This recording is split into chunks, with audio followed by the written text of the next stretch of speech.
Stick around if you want to see how I've set up my LimeLife Homeschool Planner for this year. Hi everybody, welcome back to Project Happy Home. For those of you who are new here, I'm Tanya, an MD JD turned homeschooling mom of 3 kids ages 7, 4, and 2. If you're interested in videos about homeschooling, homemaking, parenting, ADHD, and taking care of mom as well, you've come to the right place. All of my videos center around the name of my channel, Project Happy Home, and so you'll see a lot of videos and projects directed towards improving the relationships in my house and improving the state of how my house flows so that we can increase its overall happiness. This month, my friend Lindsay from Mama Schmooze Reviews and I are doing Homeschool Planner Palooza, and so every Wednesday you can expect a video about planning, whether it be homeschool planning, meal planning, personal planning, or not. It'll be a type of planning relevant to a homeschool mom. If you're making any videos about homeschool planning this month, go ahead and add yourself to the playlist link down below. In this video, I'm going to show you exactly how I've set up my LimeLife Planner for next year. And basically, I'm not going to go through every single detail of the planner. If you're interested in those details, I'll link the unboxing video up above, and you can see exactly how it looks when it comes from them. There is a clear pocket in the front, and I've put in some stickers in there. When you open the page, you can see this area for family, mission statement, academic goals, and personal growth goals.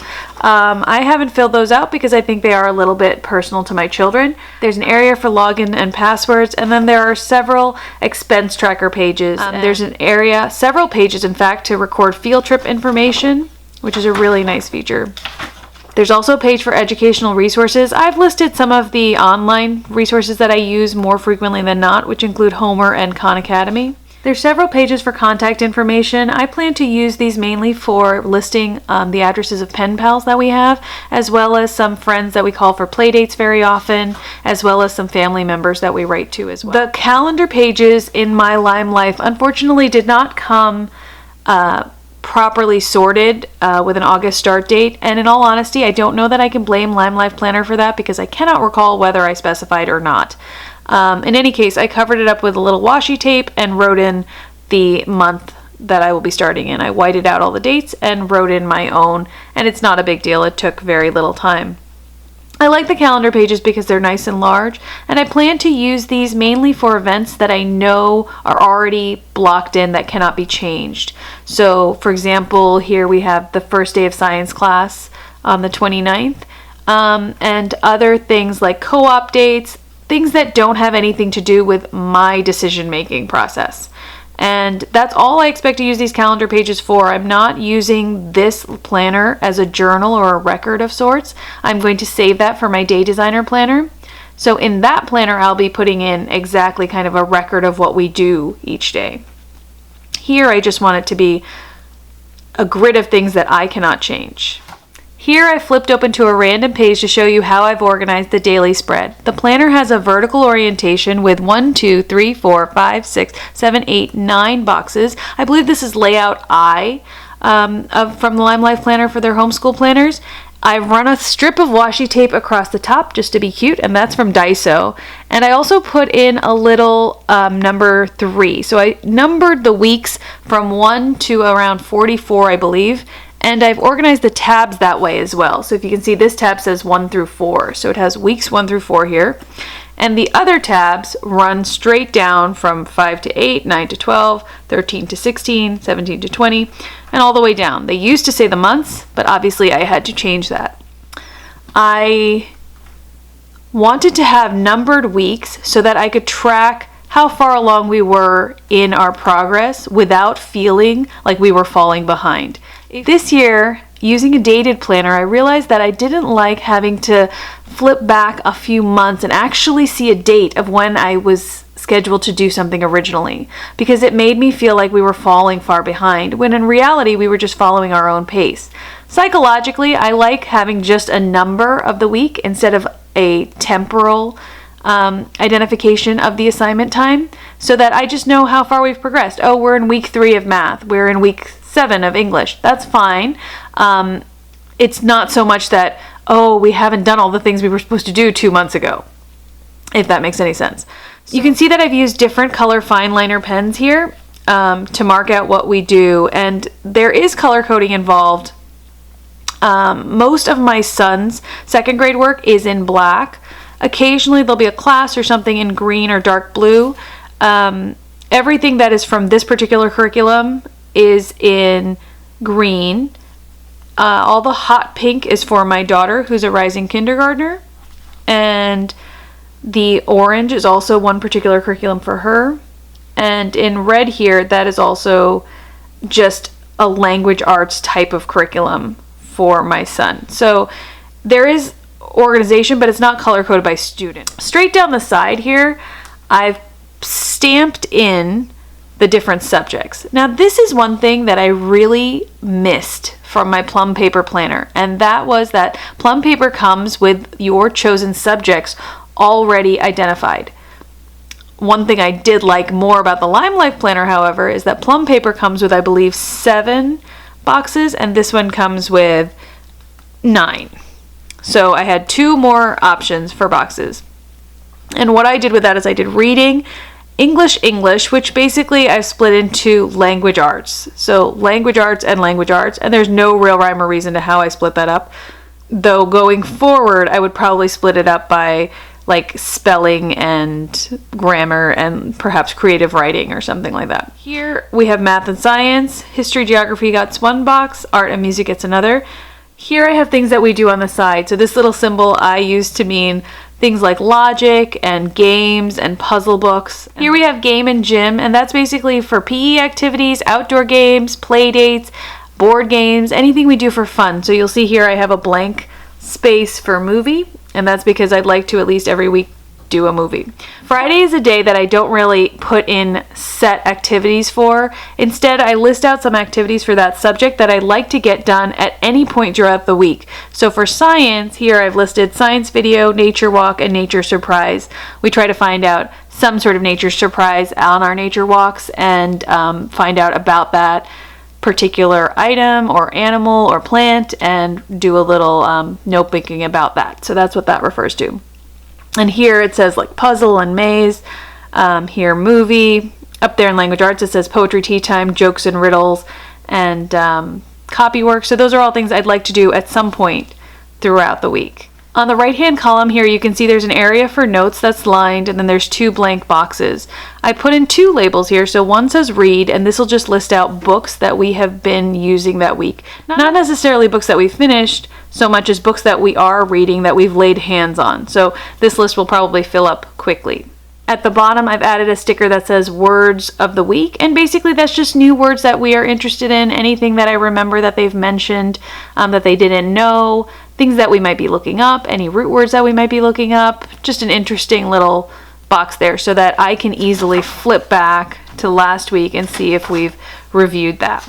Here you can see I added in green Tut's Mummy because this is a book from Bookshark that we didn't complete, and so I'd like to use that this week because it corresponds nicely with my Build Your Library curriculum for that week as well. If you flip forward to weeks 33 through 36, I'll show you an example of something that I've done.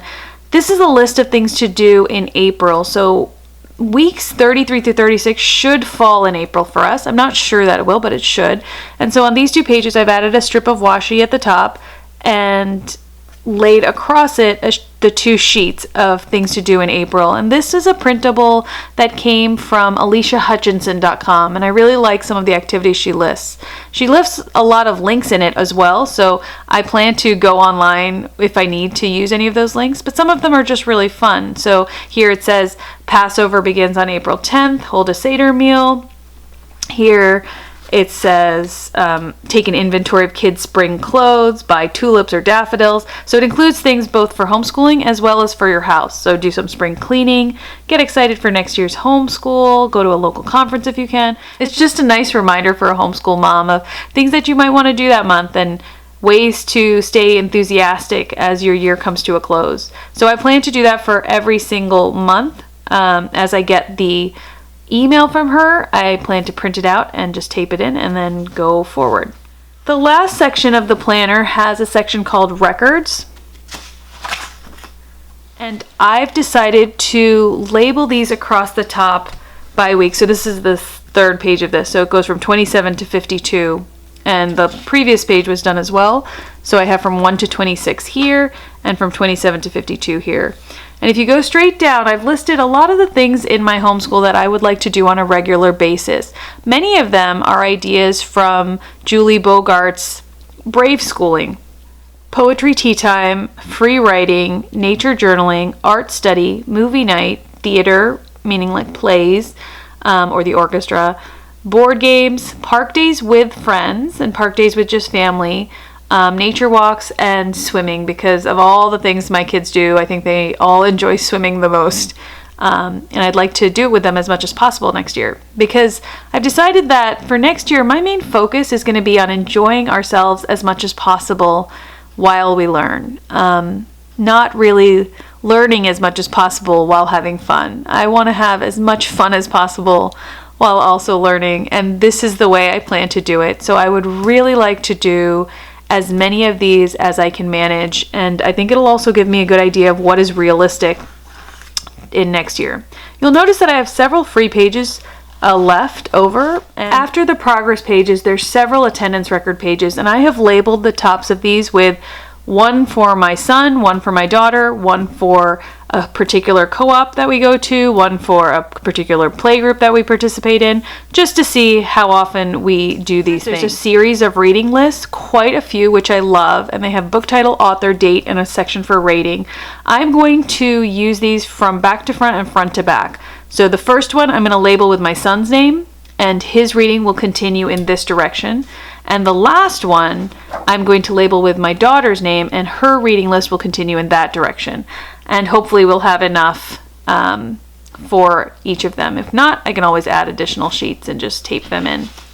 On the last page of notes, I've added in a calendar of events for Read Aloud Revival for the membership. And I've also taped in a second grade reading list. I have several reading lists printed out that I keep in my homeschool binder, which I'll show you in another video. But this one just is one that I like in particular, and I just like to highlight it as we go along. The note section includes several blank pages, so one of the things I've decided to do is label each page with a subject area. So here we have math and logic, and I've basically split it up by color into my daughter's and my son's. And whatever we're using for math here and logic, I'm going to list out. And this isn't a complete list yet, but so the different pages have different headings. So here's geography, there's music, and so on and so forth. Another thing I've decided to use the blank pages for are these questions from notbefore7.com. She has these conversation questions that she will send you if you sign up with your email address. And they're just conversation starters. So for June, you can see if you could create a new school subject, what would it be? And then here it says if you had to wear a costume every day for the year, what would you be? Just nice little conversation topics to perhaps have with your kids at morning time or something. Following the lined pages, there's some grid pages. So for those of you who love grid pages, they're there for you.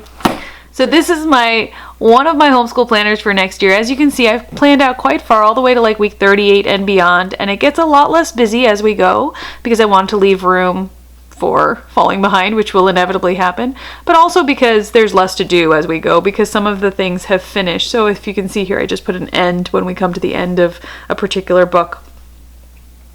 I really like seeing the entire year laid out, not so much to follow it exactly as it is to know that we can achieve this much in the year. And I already have an expectation of what things we can finish and what things we won't finish, what things might be a little bit of a push for us and a struggle, and what things might be easier. I am using this planner as my base planner, meaning I have blocked out assignments for the entire year, but I fully expect that we will not finish every single thing that I've written down in this book. The reason I like blocking everything out for the entire year is because it gives me a nice basis from which to plan, realistically week by week.